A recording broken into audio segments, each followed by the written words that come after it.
Tiger বাহাদুর কালো, মেজকর্তা, সেজকর্তা, ছোটকর্তা এগুলো সব কুরবানির জন্য প্রস্তুত করা ছাগলের নাম। বড় শখ আহ্লাদ করে খামারিরা এসব ছাগলের নাম রেখেছেন, লালন পালন করছেন সন্তান সম মমতায়। উদ্দেশ্য একটি, কোরবানির হাটে বেশি দামে বিক্রি করে খরচ উসুল। বাড়তি উপার্জন দিয়ে আগামী বছরের জন্য নতুন করে ছাগল পুষবেন, কেউ করবেন নতুন ঘর, মিটাবেন সংসারের খরচ।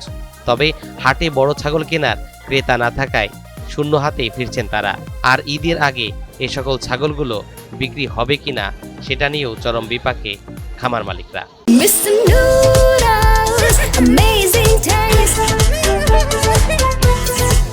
টাইগার নাম রাখা হয়েছে মূলত ওর অ্যাগ্রেসিভ ভাবটাপ যা আছে সবকিছু মিলিয়ে একটা মানে শখ করে রাখা হয়েছে টাইগার। আবার গায়ের যে লোম টোম গুলো ডোরা কাটা কাটা দাগ, যার কারণে টাইগার নাম রাখা হয়েছে।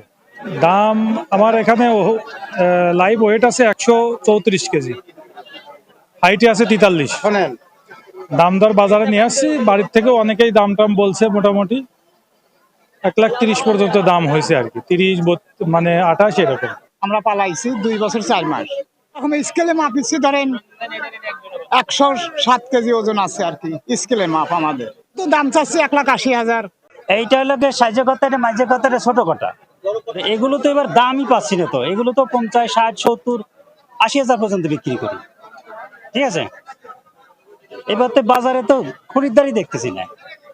নাম কালো, আর ওজন 60 কেজি, বিক্রি 60-65, দাম হচ্ছে 55-56। মাঝে কথা, বড় ছোট কথা আর সেজ কথা। এলো ওজন আছে 60 কেজির উপরে, সেরকম দাম আছে না, দাম পাচ্ছেন কোনো ব্যাপারই নাই। কুষ্টিয়া রাজবাড়ী আঞ্চলিক মহাসড়কের আলাউদ্দিননগর এলাকায় প্রতি বৃহস্পতিবার বসে সাপ্তাহিক পশুর হাট। তবে ঈদের সময় ঘনিয়ে আসলেও এখনো হাটে মিলছে না বড় ছাগলের ক্রেতা। 20 থেকে 30,000 টাকা দামের ছাগল কেনা বেচা হলেও বড় ছাগলের দাম বলার লোকই নেই। এতে চরম বিপাকে পড়েছে ছাগল মালিকরা। 3টা নিয়ে আসি, কাস্টমারই নেই। এই ছাগল তো ডেলি দিনে এক একটা ছাগল 2 কেজি করে ছোলা খায়, আরো গমের ভুসি খায়, আরো কাঁচা ঘাস খায়। যে হারে পুষিছি সে মূল্য তো পাচ্ছি না ভাই। ছাগলের বাজার গতবারের চাইতে এবার একটু কম আছে, বোঝা যাচ্ছে।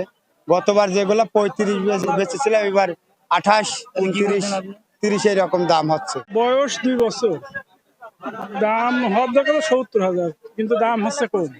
ব্যাপারী 2 জন আসছিল, তারপরে আর এখন নাই, বর্তমান নাই, বুঝতে পারতেছি না।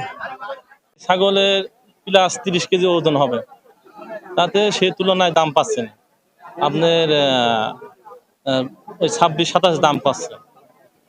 কারণ এই ছাগলটা বিক্রি করতে হলে আপনার 32-33 হাজার বিক্রি করে লাভজনক হবে আমাদের। গত বছর ছাগলের বাজার ভালোই ছিল, কিন্তু এবার একেবারেই নাই, বেচা কিনাই নাই। হ্যাঁ, ক্ষতি তো হবে। একটা ছাগলের খাতি দিতে হলে তো অনেক টাকা পয়সা ব্যাপার স্যাপার আছে, খরচের দরকার আছে। প্রত্যেকদিন 1 কেজি ছোলাই লাগে।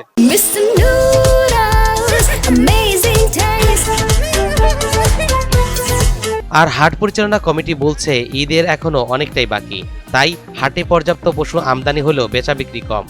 হাটে আগতদের জন্য রাখা হয়েছে পর্যাপ্ত নিরাপত্তা ব্যবস্থা। ঈদের বেশ কয়েকদিন বাকি, তো যে কারণে ঈদের আগে আরো কয়েকটা হাট আছে, যে কারণে বেচা কেনার পরিস্থিতি একটু খারাপ। প্রশাসন সার্বক্ষণিক আছে, নিরাপত্তার ব্যবস্থা আছে, এবং আমাদের কমিটির লোকজন আছে সার্বক্ষণিক, এবং জাল টাকা শনাক্ত করার জন্য সেই ব্যবস্থা আমাদের রাখা আছে হাট কমিটির পক্ষ থেকে। অপরদিকে ছাগলের হাটে ক্রেতার সংকট থাকলেও গরুর হাটের চিত্র ভিন্ন। দেশের বিভিন্ন প্রান্ত থেকে ব্যাপারী ও ব্যবসায়ীরা ছুটে আসছেন গরু কেনার জন্য। এবছর খামারিরা গরু বিক্রি করে ভালো লাভ পাবেন বলে আশাবাদী হাট মালিকরা। আলাউদ্দিননগর পশু হাটে আল্লাহর রহমতে পশু প্রায় 1,300-এর উপরে আমদানি হয়েছে। আল্লাহর রহমতে বেচা কিনাও ইনশাআল্লাহ ভালো হচ্ছে, আর একটু হবে, কারণ 4টি, 4:30, 5টা বাজলে পরে একচট বেচা কিনা ভালো হবে।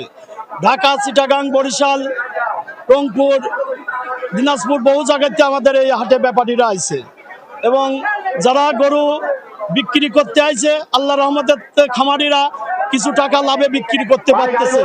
সাধারণত দেখতে সুন্দর, আকর্ষণীয় ও তেজি পশুগুলোকে কোরবানির হাটে বিক্রির জন্য সারা বছর লালন পালন করেন খামারিরা। ঈদের হাটে ন্যায্য মূল্যে পশু বিক্রি করতে না পারলে বড় ধরনের লোকসানের শঙ্কা করছেন মালিকরা।